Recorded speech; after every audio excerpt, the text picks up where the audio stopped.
I know everyone is getting ready to enter my residence, and all are welcome. Please remember to take off your shoes. The Hellmouth gets covered in moon dust from the knights tracking it in, and acolytes are having a hard time keeping it clean. On top of that, guardians keep jumping their sparrows over Hellmouth, and it just rains down moon dust, with the occasional guardian and sparrow combo smashing into the dinner table. MTV Cribs should be by soon to record some video to show you around. Just wait until you see where the magic happens. Not the sex magic all the celebrities talk about. I'm talking real magic from wizards. I understand most of you have heard from Eris, but she likes to exaggerate a bit. She's just upset because we were working on a charitable startup together and she backed out right before it took off. Her loss, am I right? The startup, Halls for Thralls, is giving Thralls a second chance at life and new halls to live in, after so many have been decimated and banished from their original homes, more than likely by guardians. We get most of our glimmer for the organizations from selling the sparrows weapons and armor from the guardians that fall into the Hellmouth trying to jump over it.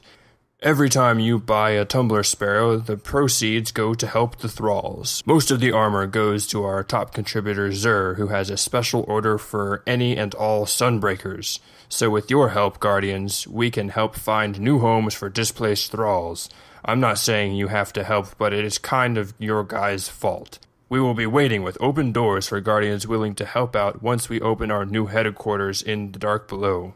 Please bring all your old sparrows, weapon, and armor to donate. There will be canned food drives, so people please bring 2 items for that. Thank you for your time, Guardians. Crota.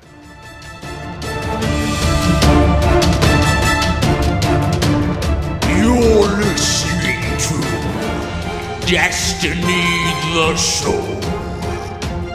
Welcome, Guardians.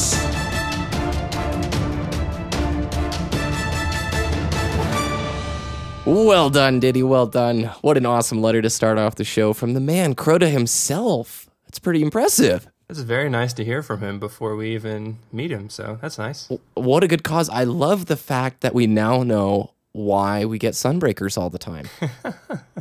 I swear, dude, as a warlock, I'm so sick. I watch Dotto Does Destiny every Friday to see what he recommends, and it's like, Sunbreaker, Sunbreaker, Sunbreaker. I'm so tired of Zur selling that, but how was your week? It was pretty good. We're starting to plan our Thanksgiving meals. I am once again cooking a ham. So, Ooh. Yeah, last year I cooked a 12-pound ham with brown sugar glaze, but this year I'm going to go with a honey glaze. So, Sounds like you're quite the cook, man. I try to be, yeah. Is it just you and Sanic? You guys doing it with the fam? Are you traveling? We're doing it with the family, and Nice. They're local, so don't have to drive too much. Nice. That's way cool. We're sticking around too. My sister's in Phoenix now, and she's gonna stick down there because we have relatives there as well. But we're just gonna do, family friends. That's always fun when you do like potluck style, because then you don't have to be responsible for dishes or whatever, and you usually leave with pretty good leftovers. So. Yeah, I mean, the hams that I get are just so huge. You have leftovers for like 2 weeks later. It's nice. Mm-hmm. Is Iron Banner active through Thanksgiving? Or does it end this Tuesday? I don't know. We didn't hear any word that it was ending this Tuesday. Dude, that would be phenomenal if it was active through Thanksgiving. That would give me something so nice to do in this dark time while Master Chief Collection is still broken. Yeah, unfortunate.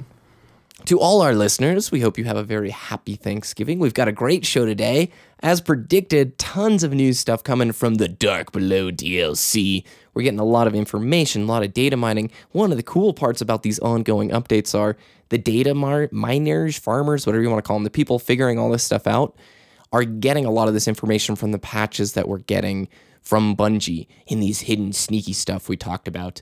Ditty, once again, you came through huge with amazing patch notes. Do you want to start with DestinyPublicEvents.com? Oh, it's time for the news.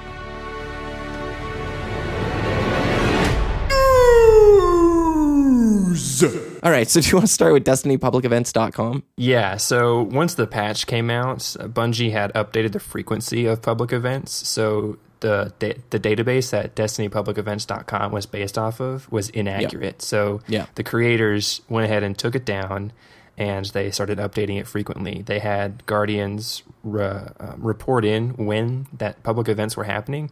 So now that it's more accurate, they finally made it public, and so it's working again.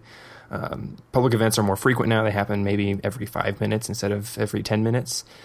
So that's really nice if you're trying to farm up those Vanguard marks and Ascendant shards. And I know for one, I've been trying to farm public events, and I only get Ascendant energy, and I can't level up past 27 until I get Ascendant shards, because that's what the last tier needs, right? Yeah. So it's kind of frustrating, but now that they're more frequent, it's going to be a little bit easier.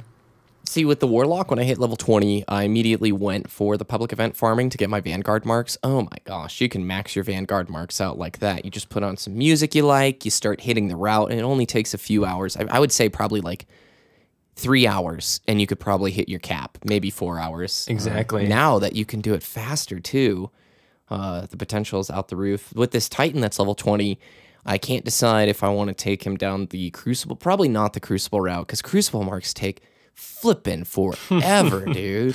Yeah. Oh, so I might be farming some public events this week.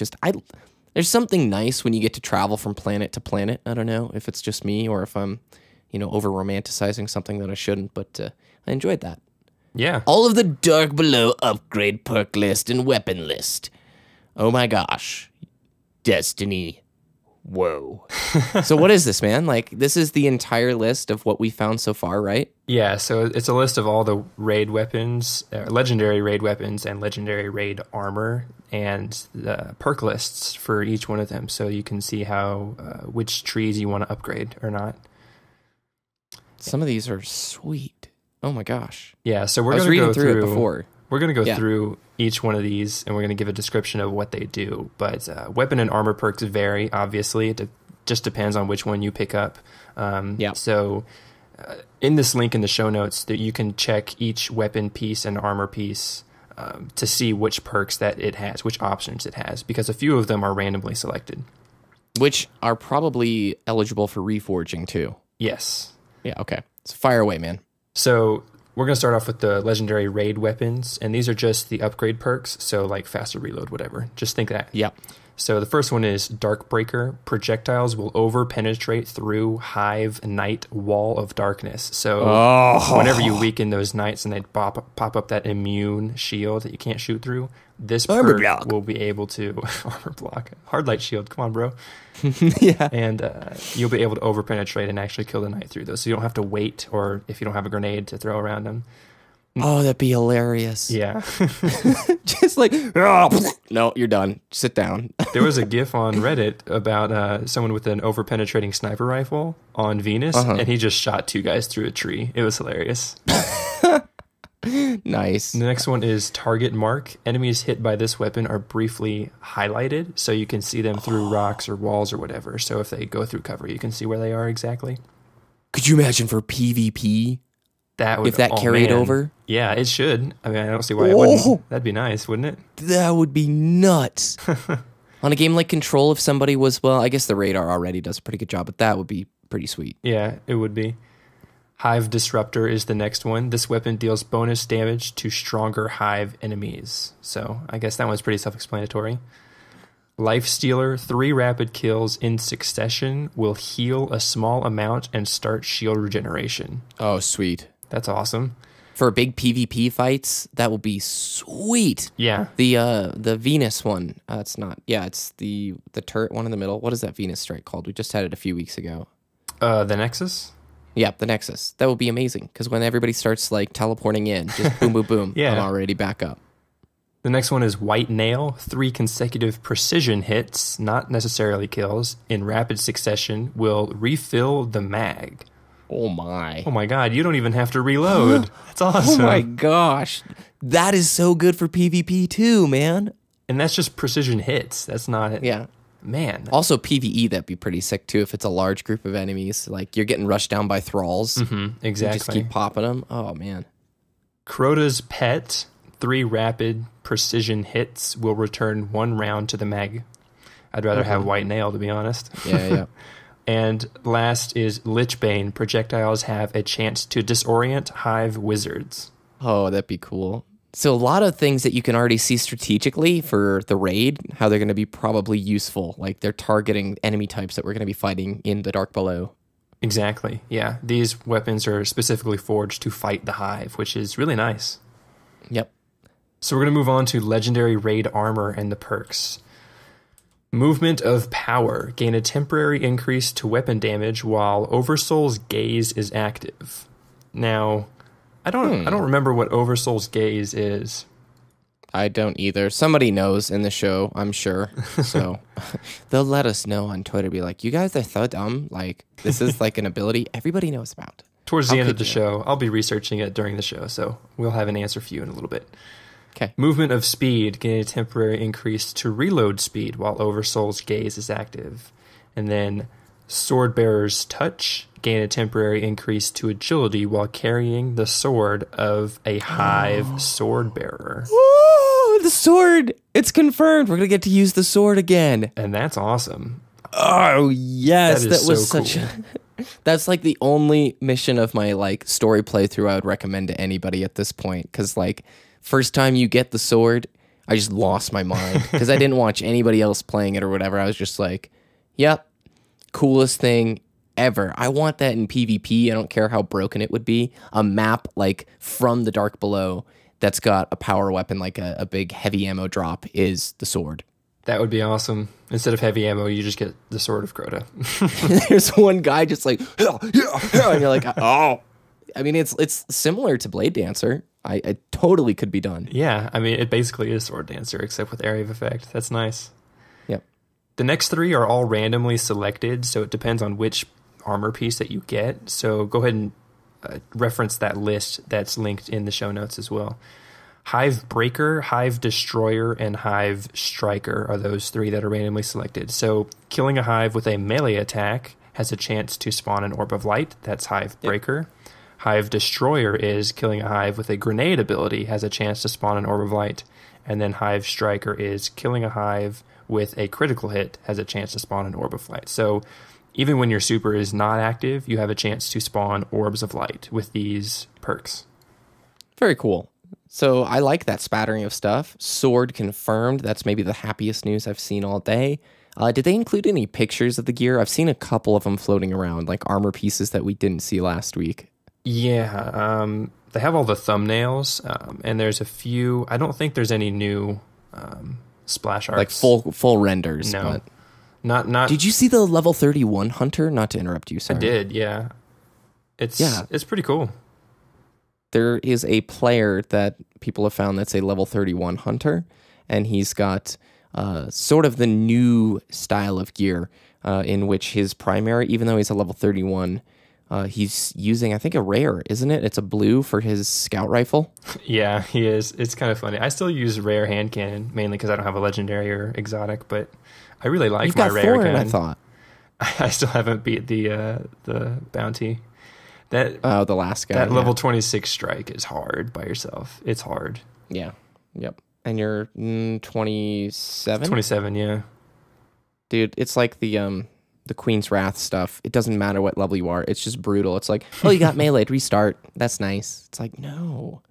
Don't make me do that. Cool. I'm pretty stoked. Looks good. Sounds good. Yeah. Patch notes. Shall we talk about it? Let's do it. Patch 1.0.3 was released this last week, 2 gigabytes. We mentioned it on last week's show, but now we have the complete list of things. And as usual here on Destiny, the show, we're going to cover it. Voice added a new social feature that enables users to access a channel for the fire team. Easy enough. You already know about that. It's in all match-made activities. This includes team-based Crucible matches, as well as strikes. Pretty cool. Class-based fixes. There was an issue in which 2 players who performed a melee lunge simultaneously would teleport through each other. I don't know if you've come across this in the Crucible, but I certainly have, where if you do a melee lunge, and they have to be like perfectly timed and aimed like at the same elevation, you just would sort of skirt off of one another. I've never like glitched through their body, but kind of like at a 45-degree angle, skirted off to the right or the left. So they've fixed that issue. They've also fixed an issue in which blink strike damage would be caused by colliding with the blink strike rather than melee impact What is Blink Strike? I'm trying to remember right now. Blink Strike Do you know? is the Blade Dancer melee, special melee. So you know how Gunslinger's melee is throwing knife? It's Blink Strike for Blade Dancers. Oh, okay. Gotcha. It's basically What? like a longer lunge. Okay. Well, they fixed that. I don't think that was an issue that I ever ran into. Did you? I did. I used it against some people, and it was pretty broken. So it's a nerf. Yeah, I think so. It's just a bug fix. So it doesn't really, I don't know, change my play style, I guess. Yeah. This one's funny. Fixed an issue in which Warlock bonds dismantled into Titan materials. Nice. Cool. Weapons. Reduced camera shake when being hit with explosive rounds. Cool. I don't like my head feeling like it's on a top. You know when you fall from a big drop in this game and you're like, "Ugh," and you just go into like drunk guardian mode for like 4 seconds? Yeah. I hate that feeling. It's like, "Ugh, ugh, come on, aim your gun right." Clown cartridge. Replaced clown cartridge perk with other perks in shotgun upgrade trees. Do you want to Google clown cartridge real fast while I read the next one? Yes. Okay. Headseeker fixed an issue in which the bonus precision damage perk did not always get applied. Cool. Probably Clown didn't know it if cartridge. you were playing. Yeah. Clown cartridge. Reloading this weapon has a chance to grant a larger than normal magazine. Oh. RNG, brah. Whatever. Activities. The Buried City fixed an exploit in Mars that would clear all enemies from Clovis Bray. Ooh. Wonder what that exploit was. It's gone now. Winter's Run fixed an exploit zone in the Axor boss encounter. And that's all it said. I wonder what it was. That 'Cause was I for hate the that for the frickin' strike. Yeah. Yeah. You could get under the platform. And they just added an invisible wall, but you can actually still get under that platform from the backside of it. So it's like they fixed one part, but not the whole thing. So you can basically shoot the boss without him shooting you back? Yeah, you can go under that platform and you just kill him, and no one can hit you. It's pretty funny. We might try and do that this week. That'd be fun. Fix an issue in which engrams earned during daily and weekly heroic activities were not displayed in the post-game Carnage report. I have had that happen. It felt just like that whatever our last patch was that added those. So Iron Banner stuff, gentlemen and ladies. Players must now be level 20, obviously, to enter the Iron Banner without a chaperone. Lord Saladin now has 5 reputation ranks, which we had players completing our bounty and hitting reputation rank 5. Tempered buff. Is the tempered buff active right now? Do you know? It's still available. Yeah. Available is what I meant. It's still available. And on Sunday, as we're recording this, it's actually at 100%. So you get basically double reputation today. That maybe is our cue that it might be ending on Tuesday. Yeah, that's true. Yeah. Reforging is obviously added, and we've talked about Iron Banner more than enough. For cinematics, fix several issues with the synchronization of cinematic subtitles in various languages. Where is the fix that lets me skip cinematics, dude? I'm done. I don't want to see talking to the... I just want to hit A and skip. Exactly. They're beautiful, but... Destinations fix an issue in which the Vex, Cyclops, and Hive Shrieker health bars would not update properly, reduce the number of stealth sword vandals that spawn in the basement, and then public events will occur 10 to 15% more frequently in public spaces.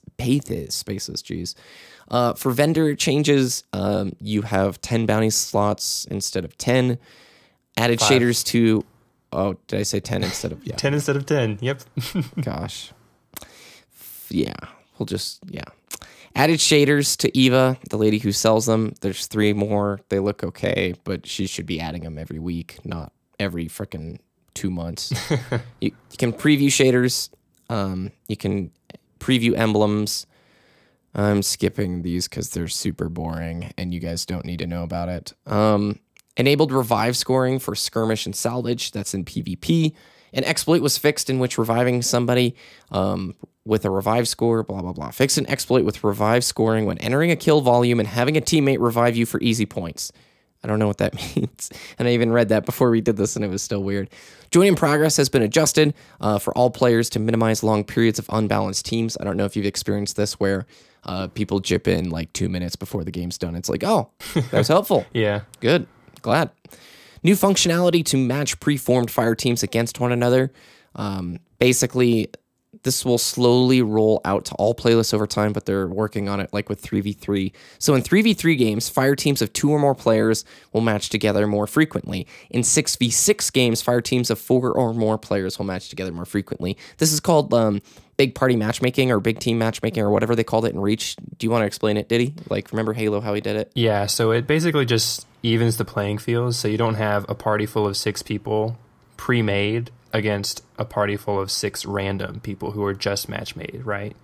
So it just makes it more level in terms of communication and skill. So it's really nice that they're adding that finally. Cool. The rest of those I'm not going to read, but here are the map-specific things that I was curious about for PvP. On first light, multiple fixes to stop players from getting into advantageous positions. These are little spots on the map that they've said, no, you can't jump up here anymore. And head glitching spots. There's a few of those where you can see the enemy and shoot at them, but they can't really shoot you back. Blind Watch, address some balancing issues for the control game types by moving the zones, routes, and adding cover objects. So they're changing lines of sight, basically. Adjusted landing and respawn points to accommodate new geometry changes, and added protection to prevent players from getting on top of a pipe high above the intended playable space. Firebase Delphi, my favorite map, added protection to prevent players from getting outside the intended playable area, so players were getting out of the map. Rusted Lands blocked off the monitors above Control Zone A to prevent players from hiding in them. Shores of Time added a Vex Pillar to prevent players from sniping through the small gap on the ninja platform, and the rest of them are basically the exact same thing. They were just adjusting things to make sure people didn't get out of whack. There's a bunch more stuff for the HUD, for orbit, for menus, for audio, and for just technical stuff. If you want to read it, go to our notes, because I'm not going to waste any more time. And let's get on to weapon evolving. Did you see this? I did. This is actually really cool. Do you want to take this one, or shall I? Go ahead. Okay. Basically, there are going to be weapon quest lines in the Dark Below, and there are going to be weapons in the Dark Below that you're going to be able to take from common to legendary to exotic. Now, most of what we know right now, you're going to be able to take legendary weapons to exotic as long as you have the new elements, which are Radiant Energy, Radiant Shards, and I think Ruin Core, Embalming Orbs, and Crux of Crota are involved in it too, but mainly Radiant Energy and Radiant Shards are your new upgrade materials. We've mentioned it before on the show, but this is going to add a whole new level of value to your legendaries. Basically, blues are going to be worth more, purples are going to be way more valued, and exotics are going to be, hopefully, way more valued. Because right now, it's like everything feels a step below. Exotics feel like purple should, basically. And there's going to be quest lines and ways you can take a common weapon, upgrade it all the way up to an exotic by doing quest lines and using your resources to do so. That's the long and short of it. We've got a link in the description or in the show notes that talks about some of this stuff, but I don't know if there's a ton more to talk about it. Did I cover it? Yeah, basically. So in layman's terms, you can take a common primary weapon, well, a specific common primary weapon, right? Yeah. And upgrade it to legendary. Yeah. And then once it's legendary, you can actually upgrade it again to an exotic. So it gets all those perks. And that's pretty cool. I really like that customization. It's a way to fix the value in the game right now because exotics just, they don't feel that big a deal, or as big a deal, I think, as they should feel. You know what I'm saying? Yeah, exactly. And then I'll play the topic a little bit right here. I know what Oversoul's Gaze is, though. Oh, okay. Fire away. So I finally Googled Oversoul's Gaze. The Oversoul is actually the final boss of the raid. So it's like that buff that happens, right? Weapons of Light or whatever in the current raid. Oversoul's Gaze is that buff. So whenever that buff in the raid is active, your armor perks activate. So that's what Oversoul's Gaze is. Doggone it, I am so excited. We have to do Vault of Glass before December 9th, dude. There's no choice. Like, we've X amount of time before we are going to have to kill Crota, and we need to be prepared. Yes. Please, Guardians, let me help you. If you come looking for wise words, I shall try, but I ask you to turn them to action. So, weekly and monthly bounties. Let's talk about this a little bit. You proposed this idea to me. You showed this Reddit link to me. What's it about, and why should it be in Destiny? It's just an idea somebody had over on the Destiny subreddit. Buddha Smite, props to you, credit to you. He's just giving an idea of, we have the weekly and the heroic nightfall or whatever, those kinds of strikes, those kinds of story missions. Why can't we have bounties with that? Weekly, monthly, or community bounties to, reward you with something greater, For example, like a weekly bounty would be collect 2,000 Olympus tiers on Mars. Usually the regular bounty is 200. Collect 2,000 over the week, and your reward is either 80 relic iron or whatever, 500 reputation, stuff like that. And I think that would be a really good idea for people who are trying to farm materials. And depending on which material you need, you would take that bounty for that specific planet. If I need Spirit Bloom, I just go to Venus. I'll do the Venus bounty. I'll collect 2,000 whatever. I think that's a really good idea. Something big, too. Yeah. It would be a long-term goal with a long-term reward. Because the rewards right now for bounties, let's face it, are marginal at best. Unless you're on an exotic train. And even then, I've lost some motivation on some of those, bounties in the exotics just because it's like, ugh, really? I gotta go do that? And then I storm off angrily and don't do it. So... also, our second topic, do you want to, because I agree, I don't think I would disagree with that at all. I think it's a good idea. Second topic point is PvP balance. Do you want to open up this one too? Yeah, this was another Reddit post, and I just think Reddit is the greatest website in the world. It has the question of, do you think the hunter throwing knife should be a one-shot kill in PvP if it's a critical hit? And that got me thinking about something that I've been thinking about for a while now. Hunters are the only class in Destiny that don't have a one-hit melee kill. The throwing knife is not one-hit kill. The blink strike is only a one-hit kill if you have the specific perk for backsmacking somebody, right? And you have to have that in your skill tree for it to be a one-hit kill. The Warlocks, they have Scorch melee, and the Titans, they have that shoulder charge. Yeah. That's a one-hit kill every single time. I hate the shoulder charge, too. It's especially in, the Iron Banner, Yeah. But it's in any Crucible match. It's a one-hit kill regardless, and Hunters are the only one that don't. Now, you could argue Blade Dancer, right? But that's the super ability. It's supposed to be more powerful.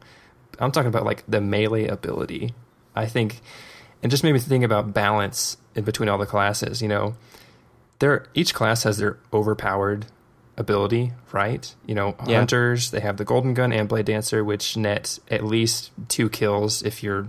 I don't want to alienate anybody, but if you're decent enough using your super ability, you can get at least 2 or 3 kills. And somebody... I was talking with Paul, and Paul is a huge Destiny fan. Paulie B? Yeah, Paulie B. And oh, dude, we got to get him on the show. Seriously. He was saying... He's a Warlock, right? And he was saying, I hate Hunters. Their super abilities always net them at least 2 or 3 kills. And then I was like, you have Nova Bomb, right? Yeah. Nova Bomb. For control, Nova Bombs, it's so OP, bro. It's so good. And I know he mainly plays free-for-all. And Nova Bombs, obviously, you're only going to net usually 1 kill with free-for-all. Yeah. But with Nova Bombs for, control are so good. And then Titans have the Striker, and then the Defender Titans. Oh my gosh, don't get me started on Defender Titans. Yeah, Defender Titans are good for control, capturing that point. You just basically resign it until that super's over, because if they're marginally decent, unless you have 2 players coming in at the same time with a close quarters, like a pulse or a shotgun, you're done. No questions asked, you're done. Exactly. So each class has their overpowered, I'm using quotes here, overpowered ability, but if every class has an overpowered ability, then it's basically balanced, right? But I think I agree, Hunter throwing knife is 2-hit kill. Yeah, and you only get 1 unless you have a certain perk. Yeah, you can get 2 eventually, which would be the track if they made it a 1-hit kill. Is it a 1-hit kill if it's a headshot? No, it's not. Okay, there you go. Not in PvP, and that's what this guy was suggesting. I think that it should be. I definitely think it should be. I think the throwing knife should be 1-hit kill, even if it's not a headshot. Throwing knife is hard to hit people with, too. It is hard to So hit. there's a skill ceiling. Yeah. I don't know. The Blink Strike is just an extended melee, whatever. And there's certain perks that go with the Blink Strike, and I honestly haven't played Blade Dancer in a while, so I don't remember exactly what the perks are. Yeah. And then if you also take into account the grenades as well. I think Warlocks have 2 grenades that are 1-hit kill, and then Titans, they have 1 or 2. that are one hit kill, and hunters, they only have a one hit kill grenade if it sticks them. We have the trip mine, which if it hits you, if it sticks you, you're dead. And then we have the flux grenade, and if that sticks to you, you're dead. But if it doesn't, then it's not going to kill you. What is that warlock grenade? Aeon flux or flux grenade? We've got a bunch. It's like I totally forgot the name I'll get types. hit with the initial blast, and then it has like those following things that Oh can yeah, also they damage go me. around corners. They go around corners. Yeah, It's insane. so it's basically a one hit kill. It's like, come on. You can dodge them if you run far away, but for objective game types, for control, it's such a powerful space tool for saying, no, this is my zone. You either run around the corner, or if you continue capturing that point, you're dead, basically. And I agree. Like, I love playing Warlock, and maybe one of the reasons I love Control is because I'm a Warlock. Because look at it this way. Like, if you're going to play a Titan, and you're going to ground pound to take out 3 people in the hill, well, you're now exposed, and you have this long animation. You're right in the middle of the hill. Everybody can see you. Warlock, I'm far away, and my animation completes very quickly. I think it completes similar to the time as the Titan, but I don't have to occupy that space to get a triple kill. Titan, he's got to run right in the middle of the thick of it, so anybody who's looking that way, easy pickings. Warlock, I can be from that nice distance, throw my 3 Nova bombs, and just laugh out loud as they're all dead, and I can pick whatever route I want to get. If somebody's like looking to find me, I've got escape routes like already planned out. Whereas with the Hunter, you want that triple kill in the hill. You're doing Blade Dancer, you're right there. You're exposed the whole time. And people can kill you while you're in that animation, even though it's hard. I'll admit there are some games where I'm like, I feel like I can't kill a Blade Dancer, but that's usually a skilled player who's maneuvering really, really well. If you've ever had the guy just charge straight at you as Blade Dancer, you just laugh all the way to the bank because it's like, what a wasted super that kid just did, you know? Yeah, and I don't want this to sound like I'm complaining that I'm a hunter. I love playing hunter. It's the reason I play it. I have no problems in PvP, but I just think this would be a nice quality of life change for the hunter special melee attack or grenades. I don't know. That's just my opinion anyways, and obviously it's biased because I'm a hunter main. Do you think they're going to be doing some PvP, like large-scale PvP balance changes like that come the Dark Below? I would expect them eventually, but I don't know. It's PvP is, I hate to say this, but I'm going to. PvP is balanced, in my opinion, because, like I said, every class has their OP ability, but every class has it, you know? There's a point in the game where you will definitely kill somebody, unless it's Iron Banner, which we can talk about in a minute.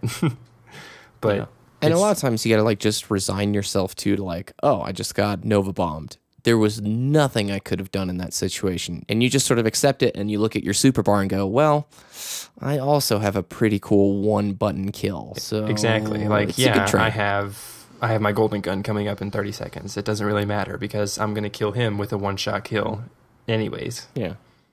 Mm-hmm.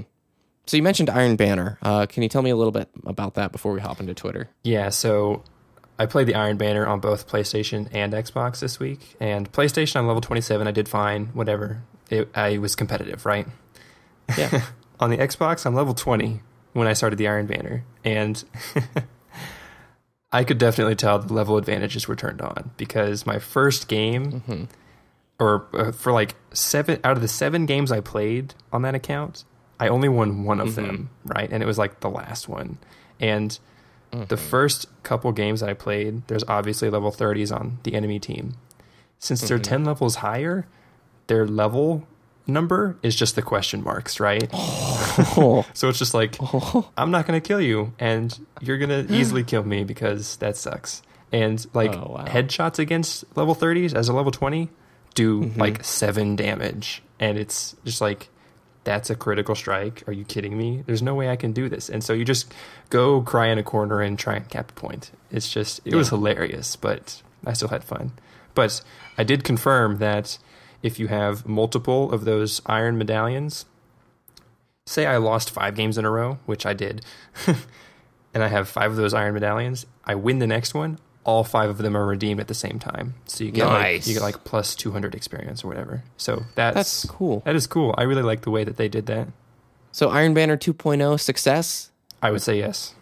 Nice. And that brings us to... It came from Twitter! So this week, at AlexD336 completed our bounty and reached rank 5 and tweets us, got to rank 5, only took 3 days, class item, boots, shader, gauntlets, and emblem equipped. Loved Iron Banner. And it's a warlock, it's a level 30, and my gosh, does it look good, man. The shader's great, the weapon, the whole kit, like, just matches so nice. Looks good, thank you, congratulations, welcome to our Wall of Fame. And I think... Master 1997 got there. He sent us 2 bug pictures, like glitched pictures of like a head, just a head and 2 hands. The body's not showing up. But I think that million shader might be rank 5. I'm not sure. We'll confirm after the show. I think the million but those are our is 2 rank tweets 3, this week. or rank 2. Okay, I think it's so the he first probably one. would have sent us something. Okay. Or I could be wrong. It's a cool bug, though. I'm probably wrong. Well, then, congratulations, Alex D336. I'm jealous your warlock looks amazing. Well done. For this week's bounty, I'm going to do 2 things, and I haven't cleared it with Ditty yet before. If Iron Banner is still going, we record on Sunday. It comes out on Tuesday. The show does. So if Iron Banner ends, then this bounty doesn't count. But I'm going to keep it active. If you hit rank 5 in the Iron Banner, tweet us and let us know with a picture. That'd be great. But if Iron Banner does end, solo this week's Nightfall Strike, send us a picture. You should know how this works. You wait till the end screen, bring up your ghost so that we can see all the little... what are the modifiers that show us that it is the Nightfall Strike? So there's 2 options. You happy with that, Ditty? I came up with that on the fly. I'm happy with that. That's good. I think it works. We're getting close enough to Dark Below to where we can get pretty creative again. But at this point, I don't want to be like, send us pictures of you farming for relic iron because, you know, whatever. So, and that's today's show. Ditty, where can people find your content? Twitter.com/wooshness, WOOOSHNESS. YouTube is the same, and twitch.tv/Ditty_ with streams coming soon. Cool. Excited. And we are with probably 2 months away, like a month and a half to 2 months away to being able to do this show live.